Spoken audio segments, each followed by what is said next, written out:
드디어 5주차예요. 와. 요만큼만 딱 하면 끝납니다. 쉽지가 않네요, 생각보다. 제 세미나 방식이 왜 발제문으로 바뀌었다가 PPT 됐다가 발제문으로 바뀌었다가 PPT 됐다가 묻지 마세요. 굳이 답해드리자면 PPT는 좀 우려먹는 자료라서 쓰겠습니다. 발제문은 그 주에 좀 널널해서 제가 열심히 만든 거고, PPT는 옛날에 발표했던 자료를 좀 다듬어서. 자, 명사의 성수인칭. 성수인칭을 제가 묶었어요. 성수인칭이 왜 묶여 있을까요? 무슨 카테고리에 묶여 있는 걸까요, 지금? 왜 명사의 성수인칭이 중요하다고 제가 생각했을까요?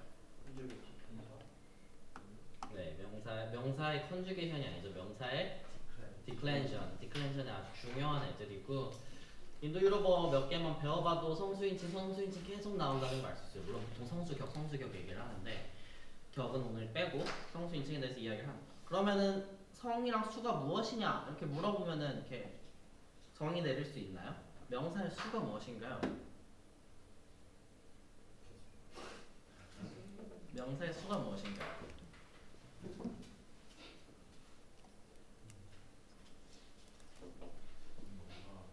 어렵죠. 그러니까 제가 늘 이 세미나의 목표는 이제 정확한 문법 용어를 알고 그 정의를 설명할 수 있는 것이라고 하는데, 이제 수라는 것이 그냥 수가 무엇인가 하면 1, 2, 3, 4, 5, 6, 7, 8, 9 이런 생각밖에 안 하게 되는데, 그런 숫자, numbers, 1, 2, 3 이런 거랑 다른 수예요. 이건 문법적 수라고 생각을 하시면 돼요. grammatical gender, grammatical number, grammatical person인 거예요. 그러면은 젠더, 넘버, person이 다른 의미로도 사용이 되지만, 여기서는 우린 지금 문법적인 젠더, 문법적인 넘버, 문법적인 person에 대해서 이야기를 하는 겁니다.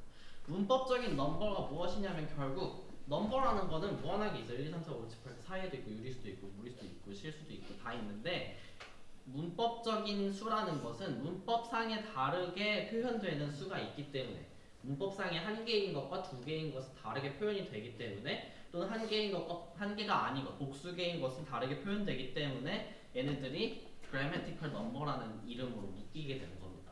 즉 grammatical gender, grammatical number, grammatical person은 모두 명사가 가지고 있는 개념 범주, conceptual categories 중에 하나입니다. 그러니까 명사와 associate 되는, 명사 결부되기 쉬운, 자주 결부되는, 범언어적으로 많이 결부되는 개념 범주들. 그 개념 범주는 무한하게 다양하게 있지만, 그 중에서도 범언어적으로 제일 많이 나타나는 범주들이 바로 성수인칭이기 때문에, 제가 그 세 개의 토픽을 주요하게 다루기 위해 한 줄을 뺀 겁니다.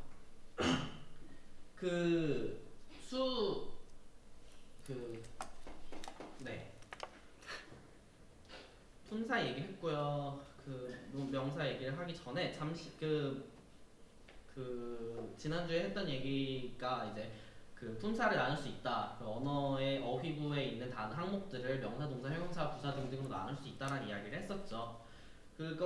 이 챕터에 잠깐 들어가기 전에, 문장은 이제 항상 절로 구성이 되어 있고 절 안에는 핵심 요소인 동사가 있다는 이야기를 합니다. 근데 이것들은 전부, 여기 나오는 것들은 조금 굉장히 단순화되어 있고 기술적이고 어떤 언어학 이론을 설명하고 있는 게 아니니까 이게 막 정확한 어떤 언어학적 해석이라고 생각을 하지 마시고 그냥 아주 뭉뚱그려서 생각하시면 좋을 것 같아요. 동사가 있으면 거기에 연결되어 있는 명사가 여러 개가 있어요. 내가 공을 찼다, 아니 내가 공을 발로 찼다, 내가 공을 발로 양재영에게 찼다, 이러면 나, 발, 공, 양재영 모두가 명사고, 그것은 모두 차다라는 동사의 결합이 되어 관계를 맺고 있습니다. 명사들은 절 내에서 관계없이 있는 경우가 없어요. 그러니까 예를 들면은 내가 공을 발로 양재영에게 책상 찼다, 이렇게 되면은 책상은 지금 차다랑 전혀 관계가 없잖아요. 그럼 이런 식으로 문장이 구성될 수는 없습니다. 즉 명사는 절 내에서 항상 동사와 어떤 문법적인 관계를 맺고 있어요. 그 중에 나는 차다의 에이전트가 되고 있고, 그러니까 동작주가 되고 있고, 공은 그것의 피동작주, 페이션트가 되고 있고, 발로에서 발은 그 동사의 도구가 되고 있고, 그 동사라는 것이 그 사건의, 동사가 가리키고 있는 사건의 도구가 되고 있고, 양재영에게라는 것은 그 사건의 종착점, goal이 되고 있어요. 그러니까 어떤 의미적인 관계로서 그 명사는 항상 동사와 연결이 되어 있다는 것을 알 수가 있습니다. 그리고 동사에는 덕지덕지 뭐가 붙는데 부사가 붙을 수가 있고 전치사구가 붙을 수도 있어요. 그러니까 빠르게 찾다, 아프게 찾다, 또는 어디 안에서 찾다, 뭐 이런 식으로 계속해서 전치사구를 넣을 수도 있고요. 마찬가지로 명사에 덕지덕지 붙을 수 있는 것으로는 형용사가 있고 전치사구가 또 있고 소유주가 있고 이렇게 있습니다. 되게 다양하고 항상 이게 제가 지금 여기 있는 것들이 전부를 이야기하는 것도 아니고 이것들이 모든 언어에 나타나는 것도 아니에요. 그냥 대표적인 것들이 많이 있기 때문에 이제 나타낸 건데 수사가 올 수도 있고요. 예를 들면 두 공을 찾다 뭐 이렇게 할 수도 있는, 공 두 개를 찾다라고도 할 수 있는 거고, 빨간 공을 찾다라고 할 수 있는 거고 등등등이 있습니다. 그리고 그 사이에 또 명사 바로 앞에 또 명사구 안에 관사, 한정사, 수사 뭐 이런 것들이 있습니다. 이런 것들에 대해서는 그 문장 성분 다음 주에 조금 더 자세하게 다룰 거예요. 그러니까 이제 이 명사, 관사, 형용사 여기 파랑, 초록, 노랑으로 되어 있는 부분은 하나로 합쳐져서 명사 구를 이룹니다. 그래서 명사 구와 명사가 뭐 어떻게 차이 나냐 이런 것들은 통사론 원 같은 걸 들으시면 좀 더 명확하게 좀 더 정확한 설명으로 이야기를 할 수 있는데, 명사가 이제 하나의 어떤 집단을 이루고 있고 그 안에 명사를 수식하는 여러 가지 성분들이 있으면은 그걸 뭉뚱그려서 명사구라고 생각을 하시면 돼요. 그 안에는 이런 관사, 한정사, 수사 같은 것들이 있고 형용사, 전치사, 소유주 이런 것들이 있어요. 초록색이랑 노란색은 무슨 구분으로 있는 거예요? 라고 하는데 이 둘은 아주 뚜렷한 구분이 있지는 않지만 지난번에 늘 얘기했듯이 그 타이폴로지, 그러니까 그 프로토티피컬한 정의 이야기했었죠. 그 굉장히 언어학의 그 주먹구구식 방식이긴 한데 프로토티피컬한 극단 두 개를 설정해 놓고 대충 무언가 어딘가 사이에 있다 이런 식으로 설명하기 편한데, 그냥 아주 rule of thumb, 그냥 대충 얘네 둘을 가르는 거는 관사, 한정사, 수사는 명사구 내에서 하나만 있고요. 형용사, 전치사구, 소유주 이런 것들은 막 두 개 이상 덕지덕지 붙을 수가 있어요. 예쁘고 빨갛고 큰 일본 공 이렇게 이야기할 수 있는데, 관사 같은 거, the ball 같은 거나 아니면은 셋, 17공 이런 식으로 말을 하는 건 어렵죠. 그래서 그런 것들이 조금 구분된다. 그래서 이 실제로 통사론을 할 때도 보면 관사, 한정사, 수사 같은 것들은 형용사, 전치사, 소유주가 붙는 거랑 좀 다른 부분에 붙죠. 굳이 얘기하자면 이제 스펙 자리에 붙죠. 그래서 그런 것들을 이야기할 수가 있습니다. 자, 그런데 우리는 오늘 명사에 대해서 지난주, 이번주, 다음주까지 계속 명사만 다룰 거예요. 이 파란색 명사 부분을 이제 다루는데 명사가 가질 수 있는 개념, 범주, 성, 수, 인칭에 대해서 이 남은 한 30분 동안 이야기를 할 예정이에요. 그리고 이 명사가 가지고 있는 개념, 범주는 그 명사뿐만이 아니라 동사, 관사, 형용사 등 명사와 연결되어 있는 다양한 그 문장 내 요소들에 영향을 미칩니다. 어떻게 영향을 미칠지 알아보도록 하겠습니다. 자, 먼저 성수 인칭 중에 성에 대해서 이야기를 해볼게요.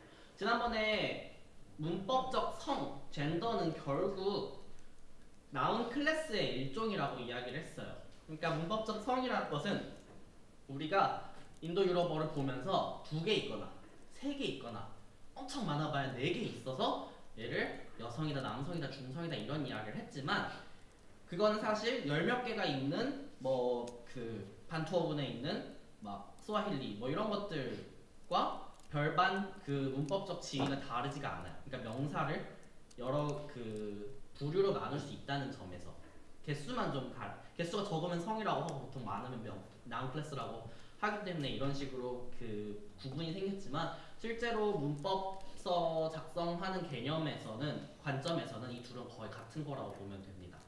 자, 독일어는 대표적으로 우리가 외국어 공부를 할 때 성이 있는 언어라고 이야기를 합니다. 그래서 der Mann, der Lehrer 이런 것들은 이제 남자, 뭐 교수, 뭐 이런 것들, 또는 뭐 der Montag, der Januar 뭐 이런 것들 전부 남성형이고, 그리고 또 여자, 여교수, 또 무슨 달인이 뭐니 이런 것들은 여성형이고, 그리고 남성도 아니고 여성도 아닌 어린이, 뭐 물건, 금, 은 뭐 이런 것들은 또 그 유터에 속한다라고 이야기를 하죠.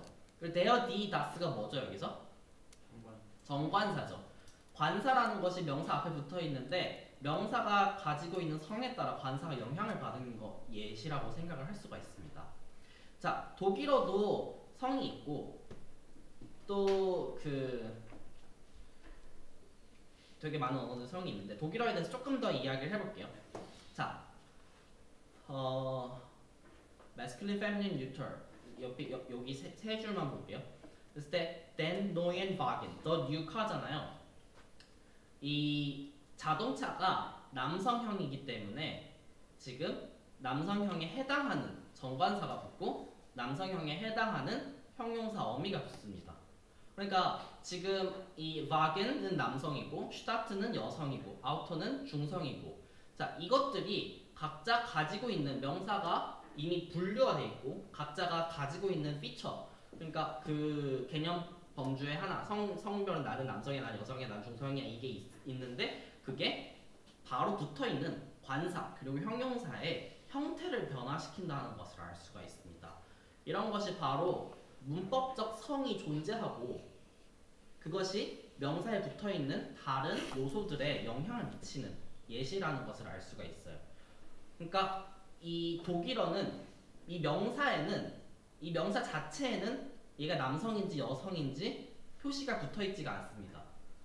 그러니까 개념 범주라는 것이 여러 가지 방식으로 나타날 수 있는데 그 중에 첫 번째 방식 제가 알려드리는 것은 명사가 내적으로 그 개념 범주를 가지고 있고 그것이 문장 내 다른 성분의 일치를 통해서 문장 내 다른 성분을 변화시킴을 통해서 그것이 발현되고 있는 것을 볼 수가 있습니다. 자, 아까 명사가 그 오른쪽으로 관사, 형용사로 영향을 미치는 것을 독일어에서 봤어요. 왼쪽으로 명사랑 연결되어 있는 동사에도 영향을 미칠 수 있을까 하면은 네 그렇습니다. 예를 들면은 히브리어를 예시로 들면은 지금 히브리어의 동사가 변화하는 표를 보고 있거든요. 우리가 아까 암하라어 문제 푸는 게 바로 딱 이 예시예요. 암하라어에서 주어와 목적어의 성 두 개가 모두 동사에 영향을 미치고 있습니다. 그래서 제가 그 문제를 이번 주에 같이 풀기로 해서 가지고 온 거예요. 그러니까 지금 명사가 여기에도 하나 있고 그 밑에도 하나 있는데 동사가 연결되어 있는 명사가 두 개 있는데 그 두 개가 모두 동사에 영향을 미치고 있는 상태인 거죠. 히브리어도 마찬가지로 그렇게 돼서 주어가 무엇이냐에 따라 달라진 겁니다.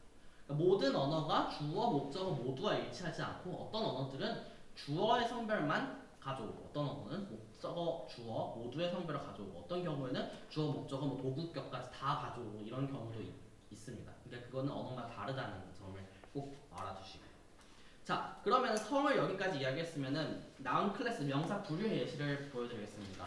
이건 지금 스와힐리어의 클래스 1부터 8까지를 보여주는데요. 자 독일어는 명사의 성이 명사에는 표시가 안 돼 있다는 것을 알 수가 있어요.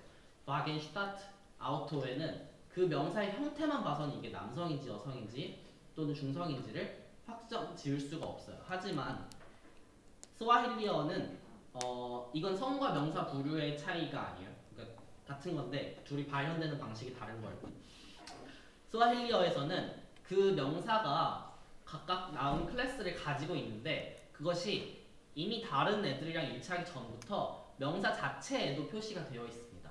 그래가지고 이 단수일 때랑 복수일 때 따로따로 또또 와또또 이런 식으로 돼 있으면 클래스 1은 전부 단수는 음으로 시작하고 복수는 와로 시작하는 것을 알 수 있어요.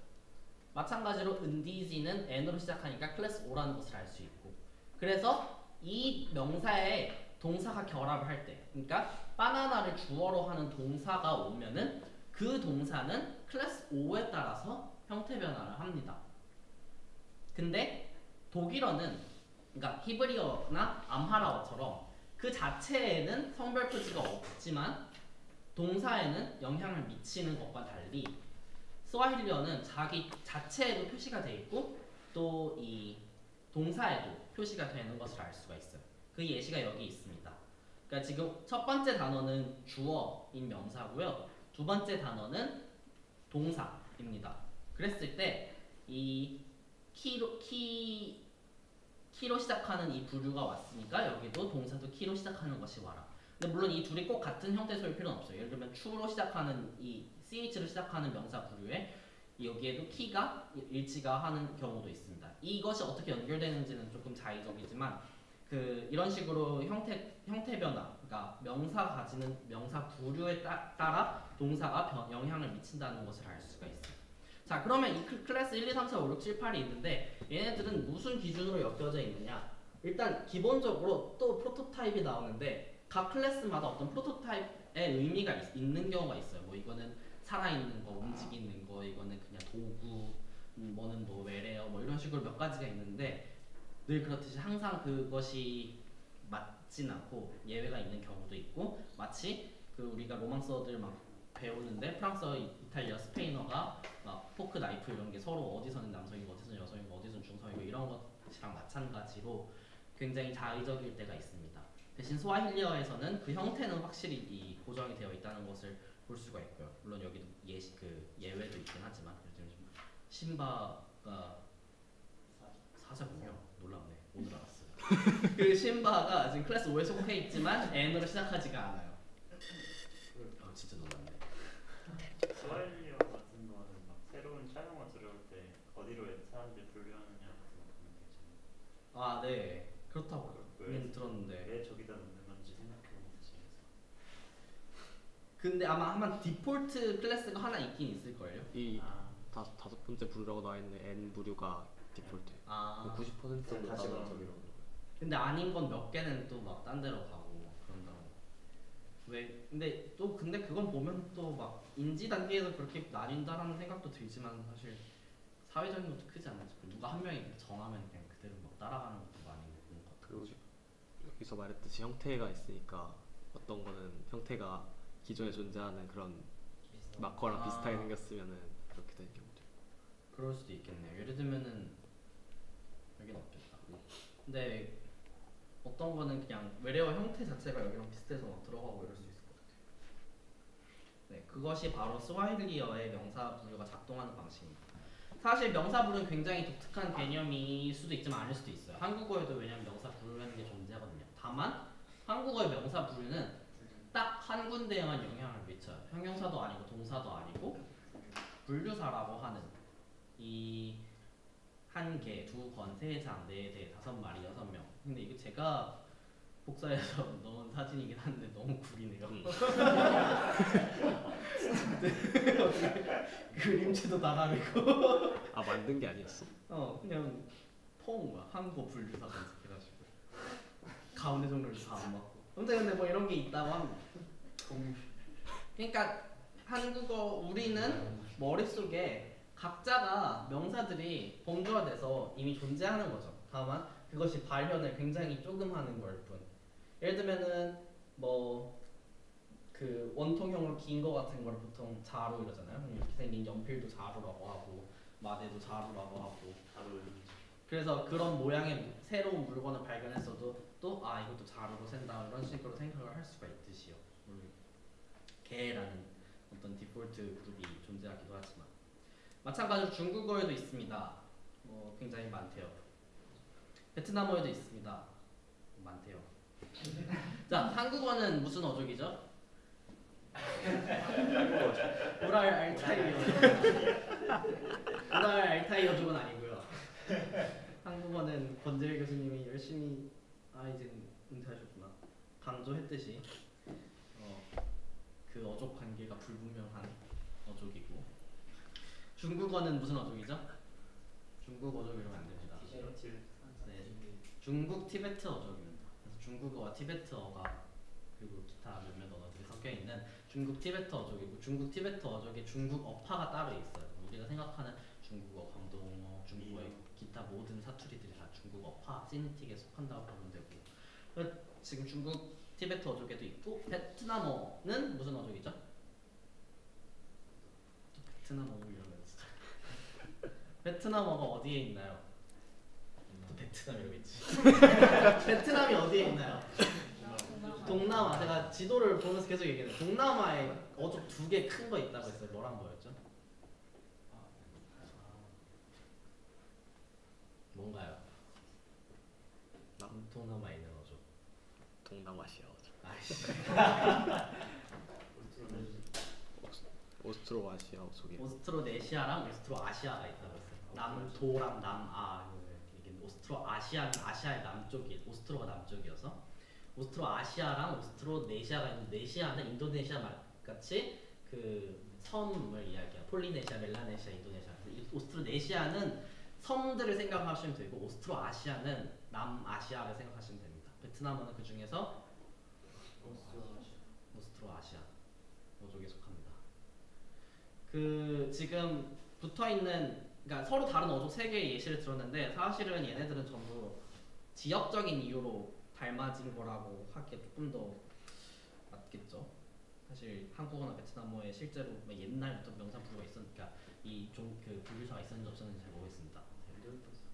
중국어에 큰 영향을 받지 않았을까 저희 생각을 하는데 자 그래서 중국어에는 이런 분류사가 있는데 물론 이 분류사라는 게 조금 언어마다 다르게 작용을 하기도 해요. 이건 그냥 예시로 드는 건데 분류사라 하면은 어떤 명사가 오면은 반드시 그 분류사가 와야 된다라는 정해지는 것처럼 아주 오토매틱하게 정해지는 것처럼 생각할 수가 있는데 연필 한 자루라고도 이야기하고 연필 한 다스라고도 이야기하듯이 한 명사에 대해서 서로 다른 분류사가 붙을 경우도 있습니다. 이때 분류사가 다른 분류사가 붙으면은 의미가 달라지는 것이죠. 예를 들면 지금 딤섬에 분류사가 6가지가 붙었는데 한 개, 한 판, 한 종, 한 상자, 한 봉지, 한 근 이렇게 달라질 수 있다는 것을 이야기할 수 있습니다. 그래서 분류사가 반드시 그 나온 클래스랑 굉장히 그러니까 막 완벽히 일치하는 개념은 아니다라는 그냥 그런 생각 때문에 이 말씀을 드린 거예요.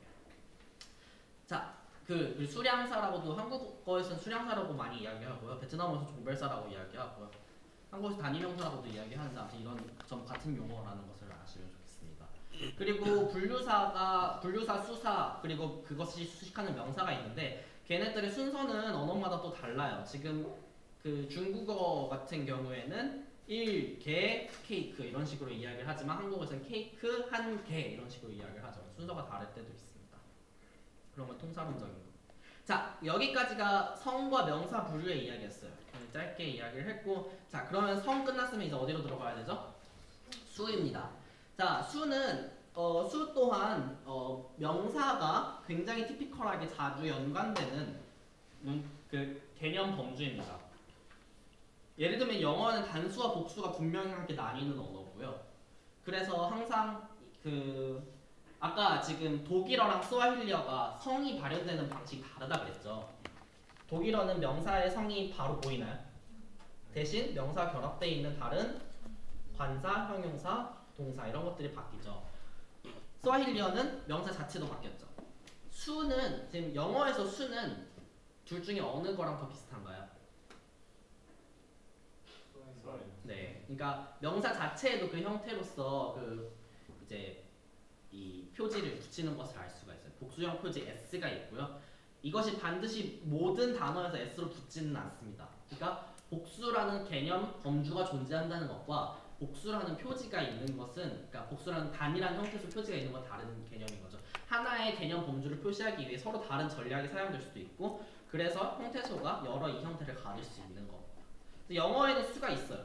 근데 중국어에는 수가 없다고들 이야기합니다. 워먼님은 탐원 이런 건 뭐예요? 그러니까 그 인간이나 사람에 대해서만 이제 먼 같은 그 복수형 전미사가 붙지만 그 외에 뭐 강아지, 귤, 책상 이런 것들은 복수형 표지가 따로 존재하지가 않고 또한 그 명사에 따라서 동사 변화를 하거나 형용사가 달라지거나 관사가 오거나 하지 않기 때문에 인간을 제외하고선 수가 없는 언어라고 이야기를 할 수가 있습니다. 자, 라틴어도 수가 있어요. 근데 우리가 그 영어에서는 그 복수 표시는 s야. 물론 뭐 다른 몇몇 단어는 다른 게 붙긴 하지만 s라는 게 있어라고 이야기하지만 자, 라틴어의 주격 포르타에만 보면은 복수 표시는 n가? 라고 생각을 하고 밑에 제니티브, 데이티브, 어피저티브, 롤라티브를 보면은 라틴어는 정말 공부하기 싫은 언어구나 이런 생각을 하게 됩니다. 자 그러면은 그 라틴어 같은 경우는 형태론적 유형론상에 무슨 언어였죠? 굴절어죠. 그러니까 굴절어는 예를 들면 이게 루트고 여기에 서피스가 붙으면은 얘가 서로 다른 문법적 자질을 함께 가지고 있는 거죠. 오, 됐다. 갑자기 수성이 진짜. 수성이래. 나중에 빨아야겠다. 빨면 지워질까? 아니 조금 흔들었다고 그냥. 아니 근데 그렇게 잘 나오죠. 그렇습니다. 자, 이게 이제 제가 약간 수식적인 표현을 좋아해서, 그러니까 지금 우리 명사에 격을 나타내고 싶고 수를 나타내고 싶어요. 그러니까 우리가 지금 나타내고 싶은 범주인 거예요. 얘를 나타내는 전략을 우리가 세워야 되는데, 마치 비교를 하자면은 굴절어는 어떤 함수가 있어가지고 격이랑 수가 정해지면은 이 서픽스가 나와라는 함수인 거고, 교차어 같은 경우에는 격에 대한 함수가 있고 수에 대한 함수가 있어. 약간 이런 식으로 그게 좀 달라지는 거라는 걸 생각하시면 돼요. 그러니까 예를 들면 한국어에도 격이라는 개념이 있죠. 뭐 고기는, 고기에게, 고기를 뭐 이런 것들이 가능하잖아요. 근데 거기에다가 수를 나타내기 위해서 들을 넣어. 네, 고기들을, 고기들에게, 고기들은 할 때 들이라는 것이 변하지가 않잖아요. 그래서 약간 한국어는 교차어는 이런 식으로 나타내지고, 그 라틴어 같은 경우에는 격이랑 수가 둘 다 문법적 어떤 범주지만 걔네들이 서로 이렇게 상호작용할 수 있다. 얘네가 한꺼번에 여기로 표시된다라는 것을 알 수가 있습니다. 그러면 라틴어에서 이런 표를 보여줬을 때 라틴어에 복수라는 개념 범주가 있다고 하는데, 그럼 개념 범주에 전미사가 있을 거 아니에요? 아니면 뭐 무슨 어떤 형태소가 있을 거 아니에요? 라틴어의 복수형 형태소는 뭐예요? 라고 물어보면 대답할 수 없죠. 여기만 봐서는.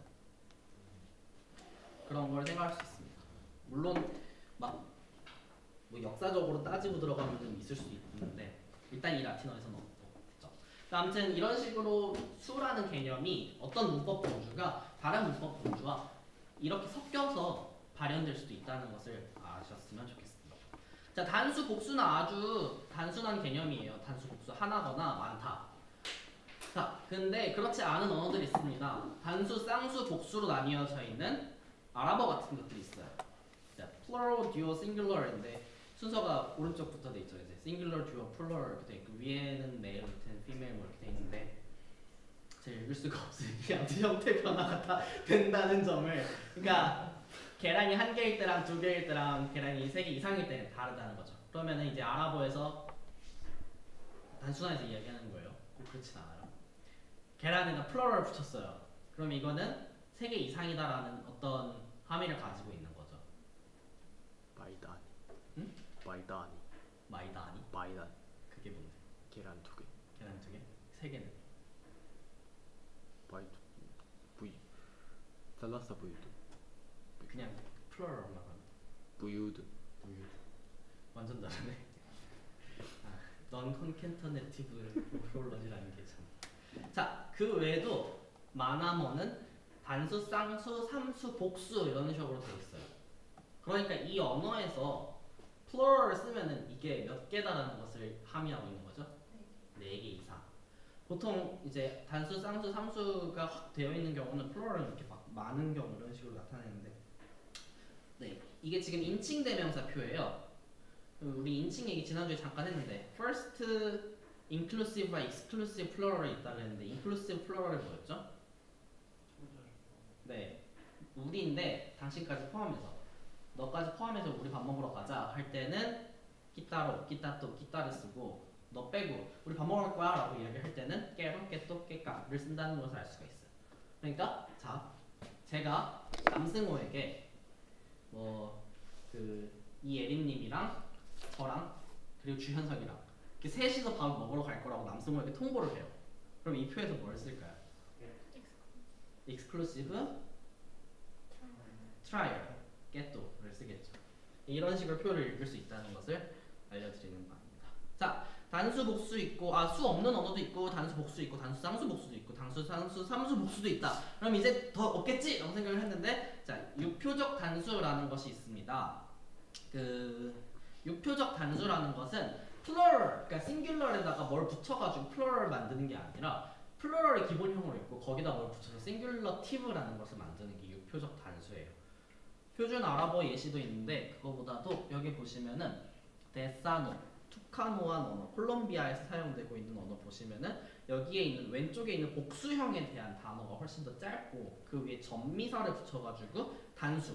그러니까 옷이라고 말을 할 때는 옷 여러 개를 이야기하는 거고 옷 하나라고 이야기를 하고 싶을 때는 꼭 옷에다가 하나라는 전미사를 붙여야지만 단수가 형성되는. 그러니까 단수 복수의 유표성이 뒤바뀌어져 있는 경우가 존재합니다.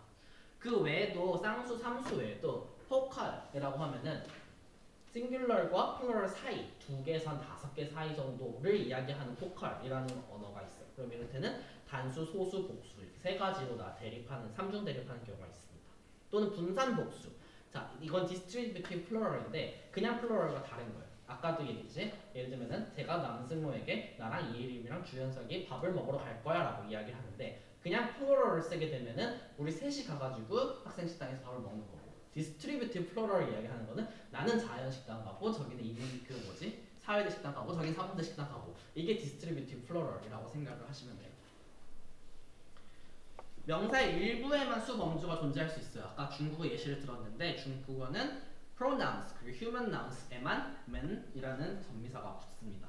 그 외에는 막 의자들, 쪼즈는 이런 표현은 존재하지 않는다라는 것을 알 수가 있고 복수형은 거의 대부분 이제 형태론적으로 표현되지만 물론 그렇지 않은 경우도 있지만 맨 같은 경우는 약간 형태론이라기에는 중국어는 그런 게 별로 없으니까 그 복수형은 이런 식으로 아까 계속해서 전미사만 이용해가지고 복수형을 나타내는 걸 보여드렸는데요.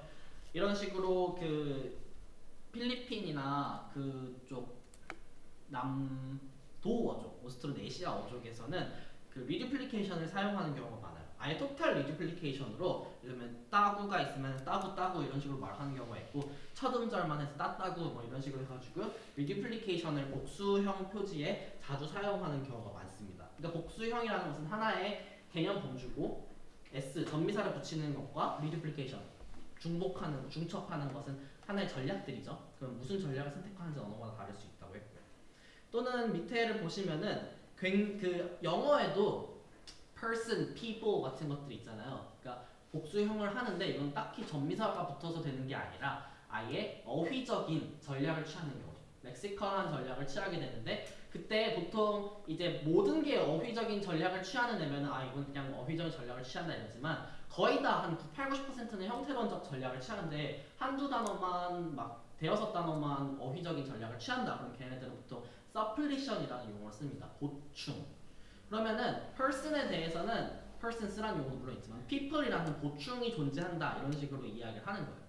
근데 여기 보시면은 서나일어 쪽의 엔도어는 거의 대부분의 단어가 보충으로, 그러니까 suppletion으로 돼 있다. 그러니까 굉장히 많은 단어들이 이 복수형의 어휘적인 단어가 따로 존재한다는 거죠.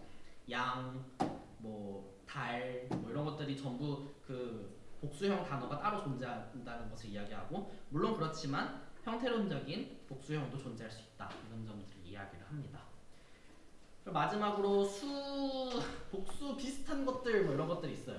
왼쪽은 야구어고 오른쪽은 디르바러인데 야구어는 만웅구 보통 고유명사에는 복수형이 붙기가 쉽지가 않죠. 김민규들 제가 뭐 두세 명이 있는 게 아니기 때문에 김민규들이라는 표현은 이렇게 사용하기가 쉽지가 않아요. 근데 여기 지금 만웅우의 왜라는 전미사 붙어가지고 만웅우와 그 친구들 만웅우 외 몇 명을 표현하기 위해 이런 전미사 붙을 수가 있습니다. 엄밀히 말하면 플러럴이 아닐 수도 있긴 한데 플러럴과 같이 묶여서 자주 이야기하는 경우가 많아요. 디르발어도 마찬가지고 여기 보시면은 부르블라의 전미사 듀얼 전미사 가라 또는 플러럴 전미사 망만이 붙는데 이때는 듀얼인 경우 부르블라를 포함해서 두 명이 뭘 했다. 그리고 플러럴인 경우는 부르블라를 포함해서 여러 명이 뭘 했다. 이런 걸 나타내요. 그러니까 여기에 있는 전미사들이 부르블라들, 부르블라 두 명을 뜻하는 게 아니라는 걸 생각하시면 좋을 것 같습니다. 이런 것들이 바로 복수는 아닌데 복수 비슷한 것들 이래가지고 여기 들어가 있는 겁니다. 자, 아까 형용사 영향을 미친다 좀 얘기했었죠. 약간 우라러족에 속하는 핀란드어가 또 그런데 동사에도 영향을 미친다 라틴어 이미 다 얘기를 했고요. 한정사에도 영향을 미친다. 그러니까 한정사는 this, these, that, those 이런 것들인데 이런 것들에도 영향을 미칠 수 있다. 지금 영어에서 수가 단수 복수가 있는데 this, these, that, those 이런 식으로 바뀔 수 있다는 것을 이야기했습니다. 즉 여기 보시면은 제가 맨 처음 보여드렸던 이 단순화된 문장의 구조에서 명사가 직접적으로 결합되어 있는 동사, 관사, 형용사, 선정사 이런 것들에는 명사의 개념 범주가 영향을 미칠 수 있다는 거예요. 그러나 이 두 칸을 뛰어넘어가지고 영향을 미치는 경우는 상상하기가 쉽지 않죠. 제가 없다고 하면 누가 괜히 또 이상한 이건 아닌데요 이렇게 얘기할까봐 상상하기 어렵죠 라는 용어를 쓸게요. 그러니까 예를 들면 그런 걸 얘기했었어요. 미래 시제가 명사에 표현되는 언어는 없다. 미래 시제는 동사에만 표현된다라고 누가 얘기를 했는데 아닌데요, 되는데요 이러고 누가 막 문법서를 가지고 와가지고 막 시끌벅적했던 적이 있듯이 저도 그렇게 단언하진 않겠지만 명사는 여기까지 영향을 미칩니다. 자, 성수 했으면 그 다음에 뭐죠? 인칭입니다. 인칭. First person, second person, third person. 아까 그 한국어 예시랑은 다르게 굉장히 귀엽죠. I, we, you, he, she, it, they 이런 것들이 바로 first person, second person, third person입니다. 지난주에 근데 이야기를 했어요. 표로 나타내면은 화자, 천자 다른 사람의 플러스 마이너스 관계로 표현할 수가 있습니다.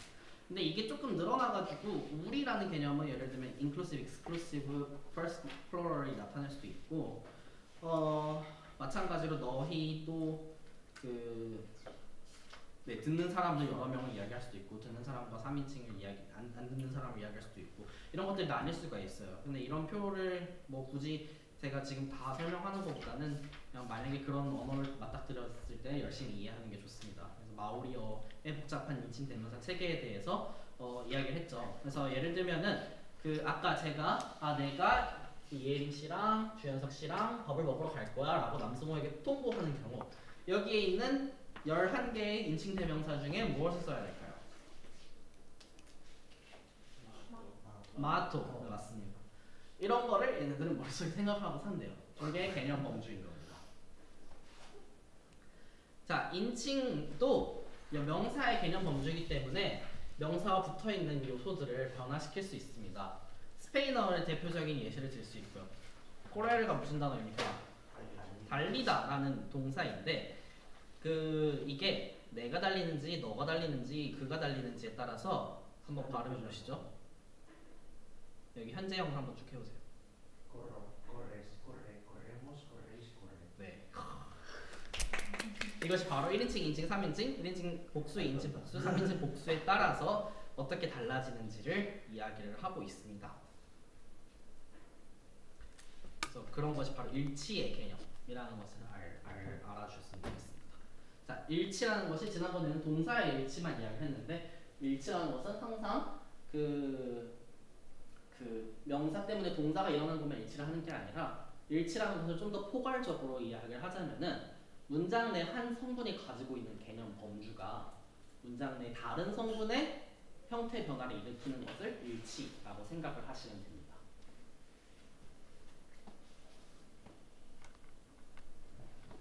명사가 가지는 부가적인 개념 범주들 성수, 일치 세 가지 머릿속에 팍 박아두시면 되고 그 외에는 존경 이런 것들이 있습니다. 예를 들면은 내가 밥을 먹었다 선생님께서 진지를 잡수셨다 했을 때 지금 나 주어에 연결되어 있는 거의 모든 구성성분들이 다 바뀐 것을 알 수 있죠. 그러니까 나는 내 가가 붙고 선생님은 깨서가 붙고 또 밥이 아니라 진지가 붙고 먹다가 아니라 잡수시다가 붙고 뭐 이런 것들이 바뀌는 것을 알 수가 있습니다. 그 외에도 카운터빌리티 지난번에 카운트 나운, 매스 나운에 대해서 이야기를 했고 포세서빌리티에 대해서도 지난번에 이야기를 했었습니다. 그럼 좀 넘어가도록 하고요. 소유자에 관한 건데 아주 짧게 3분 안에 설명을 할게요. 자, 명사가 명사의 형태론적으로 표현되는 것들이 그러니까 이 성수, 인칭은 명사의 바로 형태론적으로 표현되지 않을 수도 있어요. 아까 독일어 예시를 계속해서 이야기했듯이. 근데 굉장히 많이 표시를 되니까 명사의 형태론적으로 표시되는 것의 대표적인 예로서 또 다른 예시로 소유자가 있습니다. 그 소유자라는 것은 사실 한국어 같은 경우에는 이 물건에 대해서 이 물건은 그냥 보드마카 지우개 뭐 이렇게 이야기할 수 있잖아요. 근데 이게 내 건지 네 건지 남의 건지에 대해서 별로 이야기를 안 할 수도 있어요. 대신 내 지우개야, 네 지우개야 이렇게 해가지고 붙일 수 있죠. 하지만 어떤 언어에서는 소유자가 항상 붙어 있는 경우가 있어요. 그때 그 obligatorily possession에 대해서 이야기를 했는데 뭐 내 것도 아니고 네 것도 아니고 무조건 3인칭의 그 possessive suffix를 붙여야 된다거나 뭐 그런 것들이 존재할 수가 있어요. 근데 그러기 때문에 명사는 형태론적으로 또 통사론적으로 소유 개념을 표현하는 것이 언어마다 발달되어 있고 그게 굉장히 언어마다 다릅니다. 영어만 봐도 두 가지 전략이 존재하는데요. possessor, possessee의 순서에 따라서 Mary's dog이 가능하고 the love of my life가 가능해요. 보통 possessor가 사람이냐 아니냐에 따라서 이게 크게 달라지는데 그게 반드시 정해져 있는 건 아니고 물론 dog of Mary라는 표현도 틀린 건 아니죠. 그래서 이런 possessor, possessee 두 가지 전략이 존재하고 어떤 언어들은 한 가지 전략만 존재하기도 합니다. 사실 한국어는 한 가지밖에 없죠. 나의 강아지 그렇게밖에 설명할 수가 없으니까 강아지 오브나 이런 식으로 말할 수가 없잖아요. 한국어는. 밑에 있는 경우는 위에서 그때 소유 가능성이 alienable position과 inalienable position. alien 그러니까 그 뗄 수 있다. 분리 가능과 분리 불가능 소유에 따라서 그 소유의 문법 전략이 달라지는 경우가 있습니다. 자, 아와기 후미 대기미 바알라라고 했어요. 바알라는 brother. 그래서 of the vehicle for me 커플라는 뭐 is 뭐 이런 거 비동사 개사. 그래서 give first singular 그러니까 my brother. 그러니까 이거는 나의 차 my car 여기는 my brother. 둘 다 영어로 했을 때는 그냥 possessor, possessee 이렇게 해가지고 그냥 똑같이 my로 붙여서 표현을 하게 됐는데 여기서는 my brother는 분리 불가능 소유이기 때문에 내 형이 님의 형이 될 수는 없잖아요. 그렇기 때문에 분리 불가능 소유는 me 바로 이런 식으로 표현을 하고 분리 가능 소유는 아와기 후 me 이런 식으로 후라는 전치사가 붙어가지고 표현이 된다는 것을 알 수 있습니다. 분리 가능 소유와 분리 불가능 소유에 따라서 이런 식으로 전략이 달라질 수 있어요. 지난번에 여기서 질문 주신 분이 안 계시는데 마사이어에 대해서 제가 다시 좀 더 읽어봤는데요. 마사이어 문서를 읽고 왔는데 내 땅이 소유 땅이라는 단어가 소유 불가능하기 때문에 나의 땅이라는 단어 그 문장이 비문법적이다라고 하는 게 그냥 문화적인 어떤 제약 아니냐라고 이야기했는데 마사이어에도 이 alienable position, inalienable position처럼 두 가지 전략이 있습니다. 그러니까 나의라는 이제 그 바로 앞에 possessive인 그걸 붙이는 것과 뭐 내가 가지고 있는, 내가 소유하고 있는 이런 식으로 조금 더 긴 앞에 있는 저 와기 후미 같이 내가 가지고 있는 이런 식으로 어떤 통사적인 구조를 만드는 두 가지 경우가 있고 그래서 possessable한 단어들 그러니까 내가 가질 수 있는 단어들 이제 팔뚝이라던가 뭐 엄마라던가 이런 것들에 대해서는 내가 나의 엄마, 나의 팔뚝 이런 식으로 이야기를 하되 땅에 대해서는 내가 가지고 있는 땅 이런 식으로 서로 다른 전략을 사용한다는 점에서 비문법적이라는 거였어요. 그러니까 거기에서는 내 땅이라는 표현이 불가능하다, 비문법적이다라는 점을 이야기를 한 거고요. 마찬가지로 여기도 possessable과 unpossessable이 아니라 이거는 이제 그 inalienable에 따라서 그 전략이 달라지는 겁니다. 마지막으로 망가 부항어 이야기를 할게요. 망가 부항어는 위에 23번에 쓰여 있듯이 세 가지 다른 전략을 가지고 있어요. inalienable과 alienable은 나뉘는데 inalienable이 3인칭이 소유하는지 3인칭이 아닌 사람이 소유하는지에 따라 달라지는 겁니다. 3인칭이 소유할 경우에는 그 아무것도 붙이지 않고 1인칭이나 2인칭이 그 소유를 할 때는 앞에 인칭 대명사가 붙고 뒤에 possessive suffix가 또 붙어요. 자, possessive suffix에 대해서 뭔가 이렇게 얘기를 하는데 자, 내가 있고 내가 가지고 있는 카메라가 있어요. 자, 한국어에서는 나의 카메라라고 해가지고 얘는 보통 genitive suffix라고 많이를 합니다. 그러니까 그리고 핀란드어 같은 문장, 그 핀란드어 같은 언어에서는 나의 카메라 이런 식으로 쓰진 않고 카메라 나의 라는 전미사가 뒤에 따로 붙어요. 이런 경우는 보통 possessive suffix입니다. 그래서 possessor와 possessee가 있을 때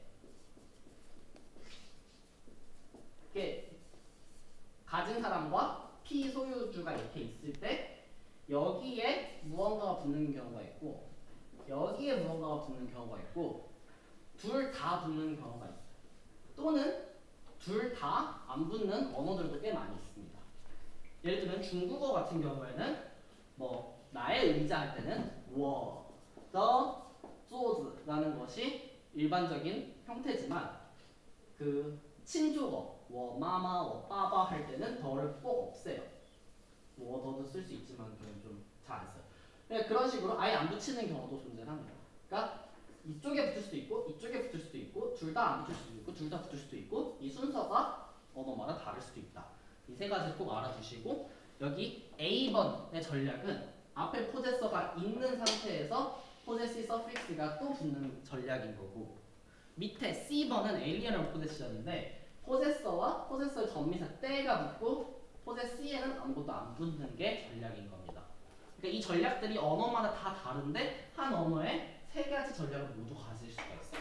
이게 바로 형태 통사론적인 전략인 거고 그것이 달라지는 그 기준은 바로 에일리어너빌리티랑 그리고 third person인지 아닌지 그리고 그 예시들이 23번, 24번, 5번, 6번에 나와 있습니다.